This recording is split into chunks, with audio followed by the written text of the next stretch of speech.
Before our final exams, the campus heartthrob spectacularly dumped the high society heiress. As I was gnawing on a cheap bun, I sidled up to her, seeing she had no heart for studying. "You know, I look a lot like him. How about I ask you out?" She was silent for a moment, then took the matching couple's bracelet she had meant for him and fastened it onto my wrist. I shamelessly milked the situation for all it was worth, demanding $1 million from her every month. Without a word, she'd transfer me $2 million. After we got married, we had sex 4 times a week, always on schedule, service with a smile. Everyone said the great Victoria Sterling had finally found true love, until the day her assistant quietly told me, "CEO Sterling's new special assistant. I hear he used to be the campus heartthrob back in the day. Mr. Evans, CEO Sterling seems to really like him. She gave him that private lounge you love so much." Chapter 1. I went after Victoria Sterling for one reason: money. She was the type to throw money at her boyfriends, a total fool for love. Back when I was so poor I was eating stale buns to survive, I was insanely jealous of the campus heartthrob, Ethan Lancaster, who wore a $2 million watch before he'd even graduated. What I couldn't understand was why he'd toss aside a rich girl like Victoria for some impoverished student he wanted to run off with. So, the moment Ethan slapped Victoria and stormed off, I blocked his path at the classroom door. "Are you two really over?" He shot a disdainful look at my tattered clothes and contemptuously shook my hand off his arm. "Yes, we're over. So, can I go after her?" He looked me up and down, taking in my ragged appearance, and couldn't help but laugh out loud. "Sure, go for it. If you actually manage to win her over, I'll give you this watch." I stared at the $2 million watch Victoria had given him and nodded. But at the post-graduation party, when he saw Victoria arrive with her arm linked through mine, his smile froze on his face. While Victoria was in the restroom, he dedicated a song to me. When the lyrics "Two Timing Trash" blared from the speakers, the room went silent. All eyes turned to me. "Sincere Evans, you're a real bastard," Ethan Lancaster sneered. I knew exactly what I was to Victoria, a substitute, but I still opened a bottle of wine and poured the entire thing over Ethan's head. Then I smoothly took the watch from his wrist. "A bet's a bet. If you didn't want me going after her, you shouldn't have gotten engaged to that other girl." "Sincere Evans," Ethan roared and lunged at me, but a figure flew in front of me just in time. Victoria took the slap for me. She pulled me out of the bar, and we didn't say a word to each other the entire night. She must have been heartbroken, I thought, and I knew my place perfectly. I quietly followed Ethan Lancaster on Instagram. Every time he posted a new outfit, I'd buy the same one.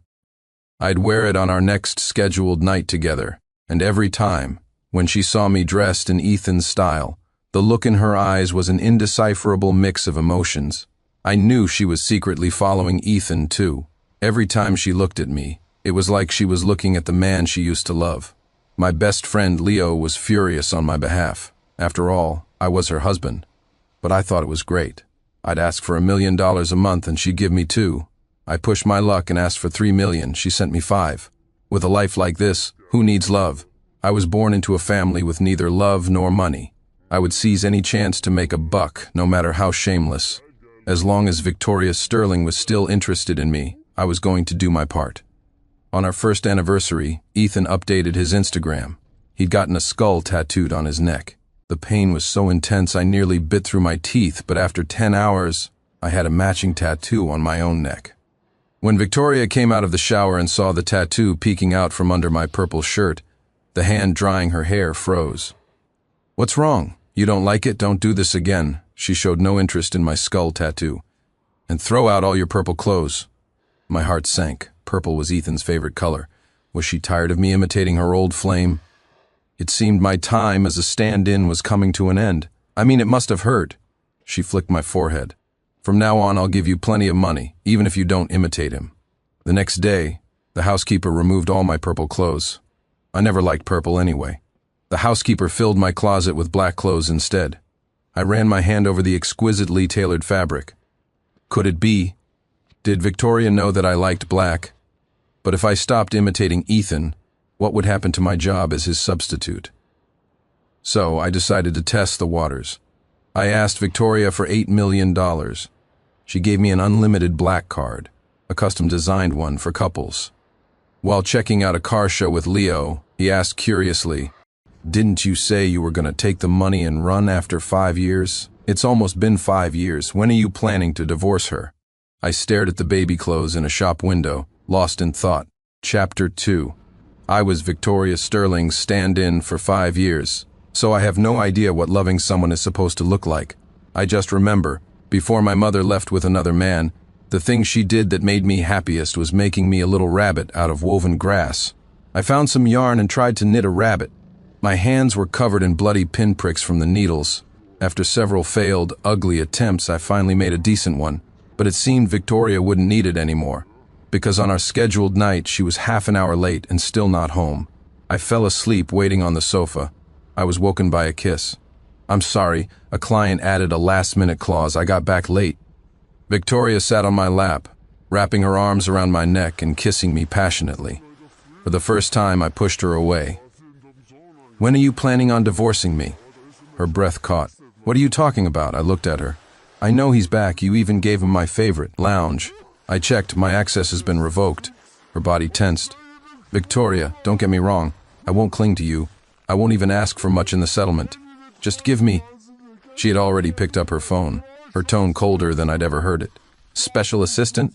What special assistant? And what's this about the lounge? Do people not need my approval to replace my staff anymore? On the other end of the line, the HR manager's voice trembled. CEO Sterling, he showed us pictures of you two when you were dating. He also said that Mr. Evans stole you from him. Mr. Evans does look a lot like Mr. Lancaster, and those photos were definitely of you, CEO Sterling. We thought it was what you wanted. Victoria's expression was terrifyingly cold. Blacklist Ethan Lancaster from the entire industry. I want to see Mr. Evans's access to the lounge restored within the hour. Also, you can go to finance and pick up your final paycheck now. The HR manager tried to explain, but Victoria had already hung up. I stared at her, astonished. She turned and hugged me, kissing my lips forcefully. I'm sorry, I didn't know. I haven't been at the main office these past few days. I believed her. She was always flying around the country, or even internationally. But no matter how far she was, she never missed our 4 nights a week. Still, a seed of doubt remained. I held her waist firmly. Aren't you afraid of breaking his heart, blacklisting your old flame like that? What old flame? She kissed me until I was breathless. I only have you. Are you trying to tell me how you feel? Yes. Then Victoria Sterling. I leaned in and kissed her lips gently. What am I to you? She paused, then responded with even more force. My husband. My dearest husband. My body trembled. Then from now on, I'm really going to act like it.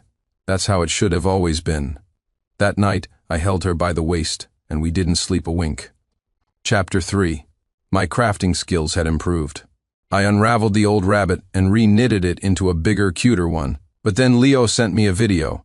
In the clip, Victoria was leaving her mansion in the city after a meeting, holding a black umbrella as she walked past Ethan Lancaster. Since being blacklisted, he had nowhere to go. He couldn't even afford rent. He was soaked to the bone, his purple shirt clinging to his skin, outlining his handsome physique. He looked at her, his eyes glistening with tears in the wind. Vicky! Ethan's voice trembled. Victoria's steps faltered for a fraction of a second. Then she walked past him without a backward glance. Vicky, have you forgotten everything we had? Despite Ethan's desperate calls, Victoria didn't turn back. I breathed a sigh of relief. It seemed she knew where her loyalties lay, but I hadn't expected Ethan to be so persistent. The torrential rain poured all night. He stood downstairs all night, until he finally collapsed. A black umbrella appeared in my line of sight. Ethan forced his eyes open, looking up at the person holding it. Victoria was perfectly dry, her pale face betraying no emotion, but the umbrella was tilted ever so slightly toward Ethan. Victoria flew back to the capital the next day as planned, only she had given the mansion to Ethan. Sincere, what are you going to do? Victoria Sterling only ever spends money on her own man. I thought for a moment. If she's going to treat me like her husband, then I'm going to act like one. That day, Ethan was kicked out of the mansion, and that was the day Victoria didn't come home. It was the first time since we were married that she had missed one of our scheduled nights. I called her over a dozen times, but she didn't answer. The next day, she returned home, exhausted. Her eyes were bloodshot. Did you order someone to kick Ethan out? I didn't deny it. Yes. Who gave you permission to be so unreasonable? The accusation in her tone shocked me. I looked up. Are you saying that as your husband I'm supposed to tolerate your ex-boyfriend living in our property? Victoria didn't speak, just frowned and tossed me her phone, playing a video. In the clip, Ethan was being dragged into an alley by a dozen men. His fingers were being broken, one by one, and his mouth was bloody from the beating. Victoria's voice trembled slightly.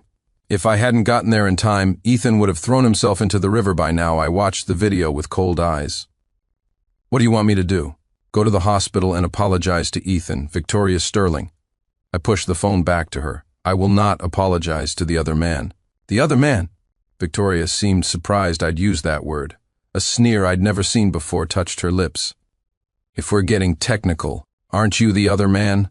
My breath hitched. She ignored my shock and turned to leave. For the first time, she slammed the door. I sat alone on the sofa until late into the night. My phone buzzed incessantly with messages from friends. Sincere, what's going on? Why did Victoria drop everything to stay at the hospital with another man? They're saying he's her first love. That's not true, is it? Sincere, get to the hospital. Your wife is about to become someone else's. I didn't reply to any of them. Instead, I packed my bags and waited for Victoria to come home 3 days later. She saw my suitcase and chuckled. What's this? Running away from home? I handed her the divorce papers. Let's end it. I don't want a settlement. The hand she was using to sip her tea froze. Chapter 4. With a grave expression, she flipped through the agreement, page by page. Her hands were trembling slightly. Divorce? Who's going to give you that kind of money? Thank you for your concern, CEO Sterling, but I won't starve. She paused. Fine, we can get a divorce, but you have to return every penny I've ever spent on you. I froze. After 5 years as her stand-in, I had spent a fair bit of the money I'd received. Seeing my reaction, Victoria's smile relaxed a little. It's okay if you can't pay it back. As long as we don't get divorced, I can. She stared, stunned. I'm the kind of person who is deeply insecure about money. No matter how much I had, I never dared to spend it recklessly. Even with a 9-figure bank account, I'd still eat instant noodles with a couple of eggs when Victoria was away. In 5 years, I'd earned hundreds of millions, but only spent $2 million. I handed her my bank card. Then I felt my wrist, took off the $2 million watch and placed it with the card. That would cover what I'd spent. This watch was a bet I won from Ethan Lancaster. It's mine, technically, but here. Now we're even. I took her hand and placed the watch in her palm. As I turned to leave, she threw the watch aside and grabbed my arm. Don't go, I didn't really mean for you to pay it back. The ever-eloquent CEO Sterling was, for once, at a loss for words. Victoria, don't try to stop. I turned back, annoyed, but the words died in my throat when I saw her face. A single tear fell onto the back of my hand. I spoke in disbelief. You're crying? I'm sorry. She looked at me with red-rimmed eyes. Don't do this to me. I had never seen a woman like her cry. If a photographer caught this, Sterling Corp's stock would probably plummet. So I sat down and listened to her explanation. It turned out she hadn't been at the hospital at all these past few days. The reason she had our friends send me those inflammatory messages was because she thought I had arranged for those men to assault Ethan. She couldn't accept me doing something like that. I could kick him out, but I couldn't be so cruel as to have a group of men humiliate another man like that. She still took Ethan to the hospital and visited him frequently because she didn't want me to get sued. Calling you the other man, I was just angry. I'm sorry, Victoria said, her eyes red. I was silent for a moment. Victoria, you really hurt me this time. A flash of pain crossed her eyes. But I can give you one more chance. Her eyes lit up. Victoria, I want you to cut off all contact with Ethan Lancaster. Send him away. Far away. Okay. She gripped my hand tightly, as if holding on to a rediscovered treasure. I promise. Chapter 5. Victoria Sterling was a woman of her word. The very next day, Ethan Lancaster was sent abroad. Coincidentally, his ex-girlfriend was backpacking through the same country. Victoria seemed unable to get over the fact that she had hurt me.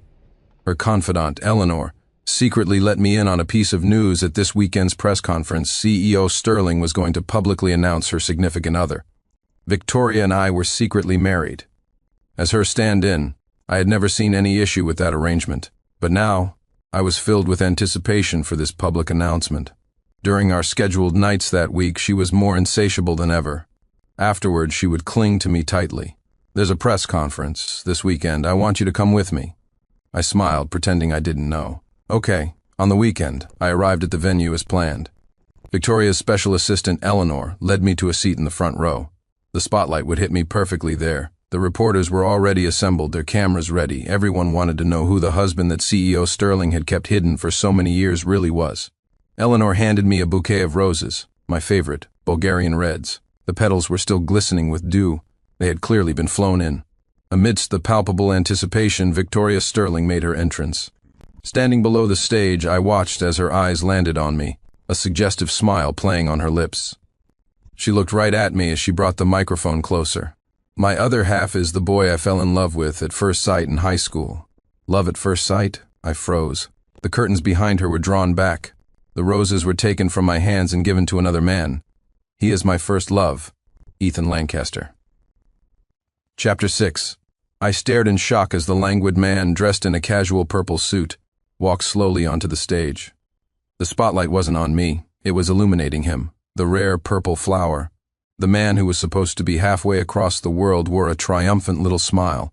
Victoria Sterling, my friend Leo, shot up from his seat, slamming his hands on the table. "What is the meaning of this? Her husband is right here." He shoved me toward the stage.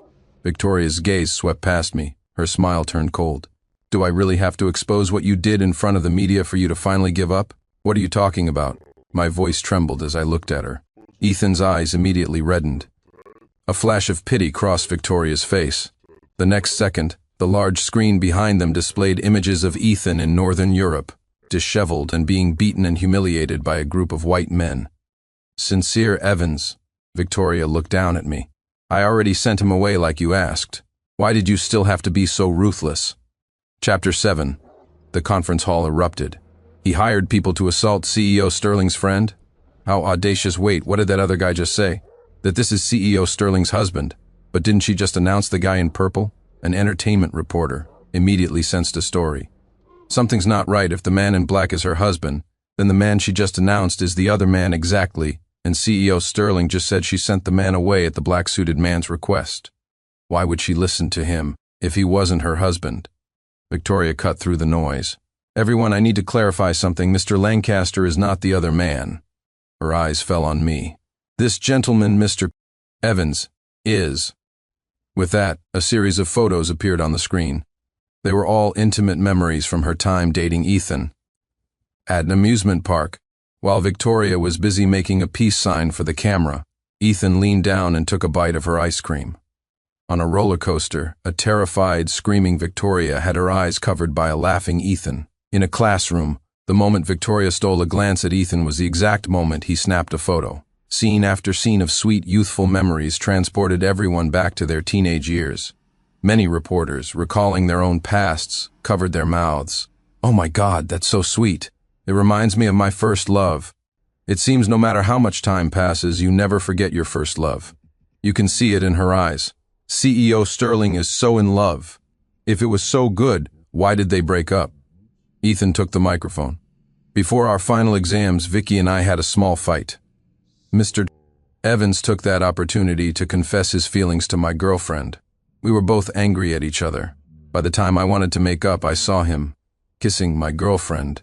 He choked up, taking a moment to compose himself before continuing. "I thought Vicky didn't love me anymore, so I found someone else." "You're lying." Leo Morrison was fuming. "You broke up with Victoria because you wanted to run off with that impoverished student. Sincere asked you if you two were really over, and he even asked if he could pursue her. And you said yes. Then you found out your new girlfriend was not only broke but was also a gold digger, so you remembered the perks of dating a rich girl. You knew Victoria was married, yet you shamelessly tricked HR into hiring you as her special assistant. If anyone's the homewrecker here, it's you." Victoria's expression tightened for a second, but she quickly recovered her composure. The reporters were confused, looking at each other. "If what Mr. Morrison says is true, then it's not really cheating, is it?" "It was just a lover's spat." Sincere Evans took it seriously. "That's just meddling, but Ethan Lancaster himself said Sincere could pursue her. If a couple gets to that point, they might as well break up. At the end of the day, Ethan said it himself, he can't blame anyone else." Ethan hadn't expected things to turn out this way. He anxiously tugged on Victoria's sleeve. Vicky, we hadn't really broken up then, had we? Victoria seemed to be lost in thought. When she came to, she gave me a complicated look. I clenched my fists. CEO Sterling, what we had was consensual, wasn't it? She frowned. Slowly, she took the microphone. That's right. Ethan and I never actually broke up. It was all a misunderstanding. If we hadn't met again after all these years, I would have been kept in the dark my entire life. The entertainment reporters immediately pieced together the truth. So, Sincere Evans took advantage of their fight to kiss Victoria, which made Ethan give up in despair and find another woman. Then CEO Sterling saw Ethan with someone else, so she had no choice but to be with Sincere. Neither Ethan nor Victoria denied it. The reporters immediately turned their cameras on me. Scandal of the year, knowingly the other man for 5 years. Thank goodness CEO Sterling and Mr. Lancaster cleared up their misunderstanding, or they would have missed out on a lifetime together. Sincere Evans. What a joke of a name for a man like that. What nonsense are you all spouting? Leo, furious, tried to rush forward to argue, but I grabbed his arm. I looked at Victoria. So, you want a divorce? She hesitated. Then she nodded. Of course. Cheers erupted from the audience. Congratulations to CEO Sterling and Mr. Lancaster on reconciling. What's meant to be will always find a way. Victoria didn't respond, just kept looking at me. I didn't know what reaction she was waiting for. I just nodded. Fine. She looked stunned. I pulled Leo with me, turned, and pushed my way through the crowd of reporters and cameras, leaving the conference hall without a single look back. When the divorce papers were delivered to me, Victoria's confidant, Eleanor, looked at me with a mocking expression. Leo was livid. What are you looking at? He'll sign it right now and I'll bring it back to you. Oh, Mr. Evans won't sign it, Eleanor chuckled. Who else is going to give him that kind of money if he leaves CEO Sterling? This agreement says he leaves with nothing. He wouldn't dare. Who says he wouldn't dare? Leo was jumping with rage. I quickly pulled him back and looked at Eleanor. I'll take the papers. I need some time to think it over. Eleanor made a be my guest gesture. As you wish. As Leo and I turned to leave, I heard her make a phone call. Yes, CEO Sterling, just as you predicted, he won't sign. It seems his talk of divorce was just another tactic. From the other end, I clearly heard Victoria let out a short, derisive laugh. But she had no idea. I was really going to sign. Chapter 8. Back at the house, now empty except for me, Leo stomped his feet in frustration. Who does she think she is? She's the one who called you her husband, and now she pulls this stunt, making you fall for her and then kicking you to the curb. Is this what all you heiresses do for fun? Who said I fell for her? Leo pouted. If you didn't, why did you come back here? Aren't you here to pack up the evidence that you did? My hand, which was packing up my craft supplies, froze. Then, feigning nonchalance, I put the knitted rabbit into a storage bag. Of course not. Then I put the romance journal I'd been writing for a year, the photos of me and Victoria, and the handmade ring I'd made for her into the same storage bag. When I left, I didn't want her to think I was in love with her. I signed the divorce papers, placed them in the black card on her desk, and weighed them down with the $2 million watch. Then, I pulled my suitcase and left that house for good. Chapter 9. After I left, I found a place and used the interest earned from those hundreds of millions over the years to open a small flower shop. Though I tried not to pay attention to news about Victoria, she and Ethan had been incredibly high profile recently. She took Ethan to an investment summit, personally introducing the man, who had never seen such an occasion, to all the big shots. The seaside restaurant she had only ever taken me to. That exclusive, very important person window seat that was ours, now belonged to her and Ethan on May 20th, a day for lovers. Victoria made headlines by winning a bidding war for Ethan, purchasing 52 pearls worth a total of $52 million. I had already blocked both their names, but I still couldn't avoid seeing posts about their saccharine romance. So, I just turned off my phone and focused on running my shop. Leo squatted beside me, his chin in his hands. Don't worry, man. A thing like that will never last. I laughed and sprayed him with the water mister. I couldn't care less if it lasts or not. Laughter soon filled the flower shop. Meanwhile, Victoria was staring at her phone. It had been a long time since I had sent her a message. During my years as her stand-in, I had diligently sent her good morning and good night texts every day. Even if she didn't reply, I'd send a string of kissing emojis. After she started calling me her husband, I messaged her even more frequently. This was the first time I had gone a full week without sending a single word. go back. They had planned to celebrate from May 20th through the night into the 21st, but before 10 o'clock she made an excuse and left Ethan. It was the first time that week she had returned to our marital home. She expected to find me there, sulking, but when she opened the door, the first thing she saw was the agreement on her desk, held down by a watch. She flipped to the last page. My signature was in every required space. She knew my handwriting. She wouldn't mistake it. I had really signed it. Eleanor, standing beside her, was dumbfounded. Victoria grabbed her by the shoulders. "Didn't you say he was just playing games?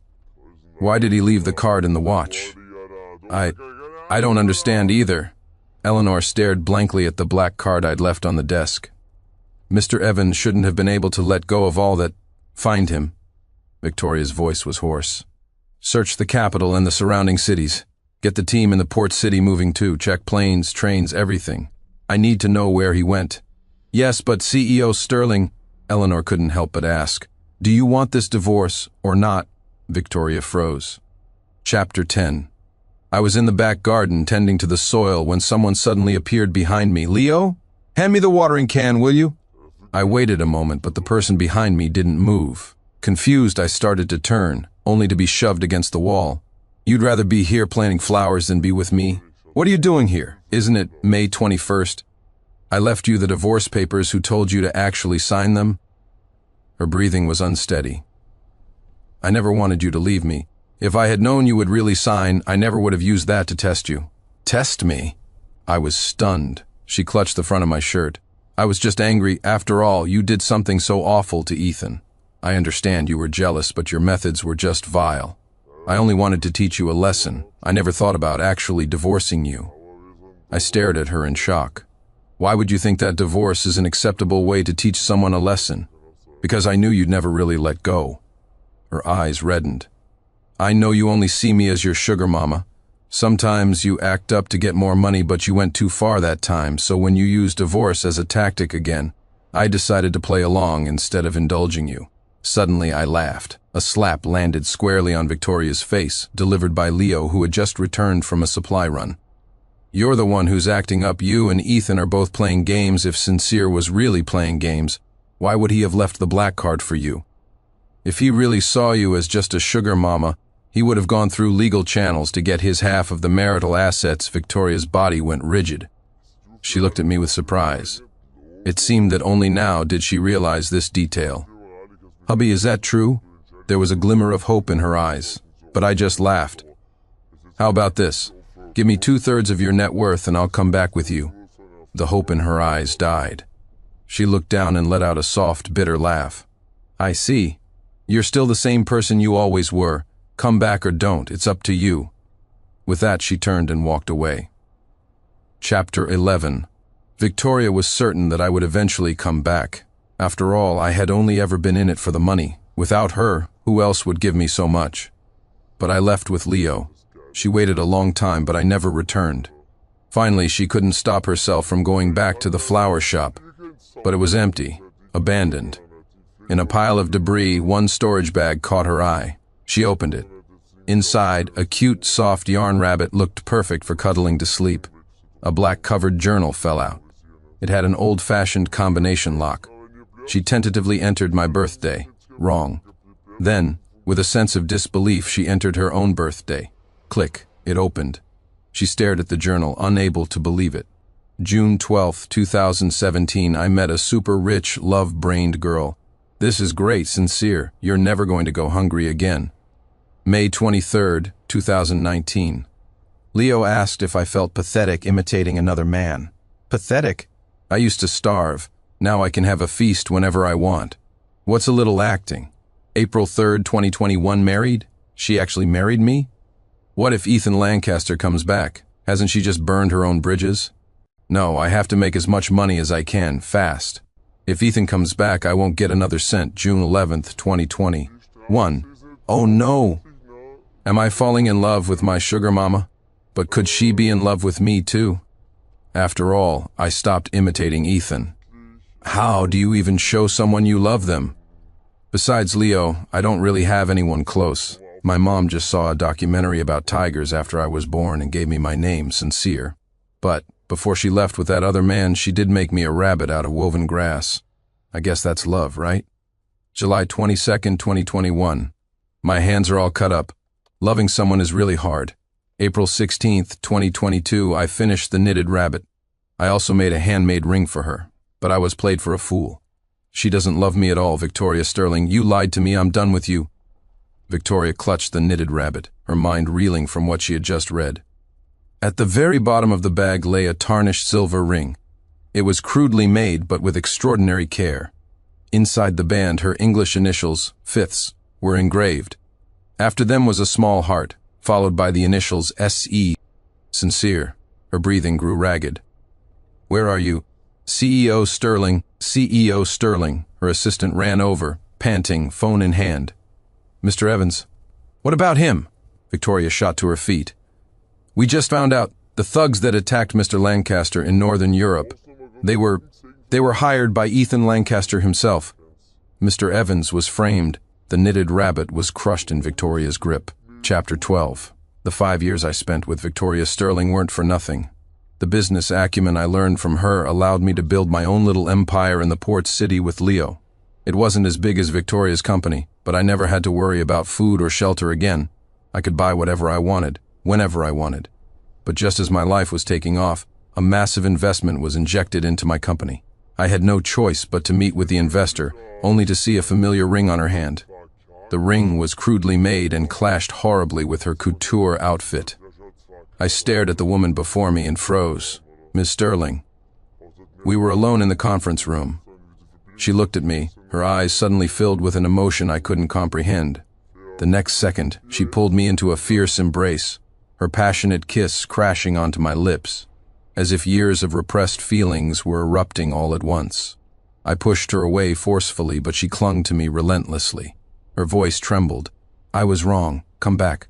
What are you talking about? She showed me the ring. The ring. I love it. And Victoria Sterling loves Sincere Evans very much. My breath caught. Weren't those the initials I had carved into the ring? You should take that off. It's ugly. I couldn't even bring myself to look at it. But she smiled. Not at all. It's beautiful. I love it. Miss Sterling, we're divorced. She didn't answer, simply produced a document.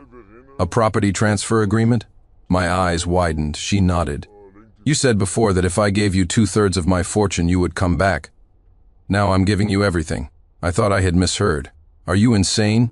You'd throw away your life's work? She looked at me. How is it throwing it away? I found you, didn't I? The pen in my hand paused. I tossed it onto the table. I'm sorry, Ms. Sterling. You should withdraw your investment. Sincere, she grabbed my hand anxiously. Don't you want money? I can give it to you. That won't be necessary, Miss Sterling. My voice was calm. When it comes to you, I don't want anything anymore. Sincere, I heard that familiar wounded tone again. I turned, and sure enough, her eyes were welling up with tears. Don't do this. Please, just take it. Don't treat me like this. There was a time when I would have been very interested in such a vast sum of money. But now that I could make a comfortable living on my own, I no longer envied Victoria Sterling. I didn't want to trade my feelings for money ever again. I'm sorry, Ms. Sterling. I pried her fingers from my arm one by one. I turned and called for Leo. Leo, show our guest out. Leo already couldn't stand Victoria. He immediately brought the entire security team to form a barrier between us. Behind me, Victoria's voice sounded desolate. My footsteps faltered for only a second before I walked away, the sound of my leather shoes echoing in the hall. Chapter 13. Ethan Lancaster still refused to give up. Even though his self-directed assault had been exposed, leaving him penniless, he still believed in the devastating power of being the idealized first love. Once again, on a rainy night, he put on his purple shirt and stood beneath Victoria's window. And once again, Victoria emerged with a black umbrella. But he never expected that this time, Victoria wouldn't tilt the umbrella toward him. Instead, she sneered and ordered her men to tie him to a tree, leaving him to the mercy of the raging thunderstorm. You like playing the victim, don't you? A cruel smile played on Victoria's lips. Let me help you with that. No, Vicky, I was wrong. Let me go. I'll leave right now. But Victoria turned a deaf ear, walking back into the house. That night, Ethan Lancaster was struck by lightning, his body convulsing as his eyes closed for the last time. and Victoria never came out of that house. When they found her, she was leaning back in a chair, clutching a soft, warm, knitted rabbit. Beside her was an empty bottle of sleeping pills. She left a will. She bequeathed her entire estate to me when I received the confirmation of inheritance. I stared at her lying in the coffin, and my heart skipped a beat. A tear splashed onto the casket. I bit my lip so hard it could have bled. Victoria Sterling, even in death, you just had to make me suffer.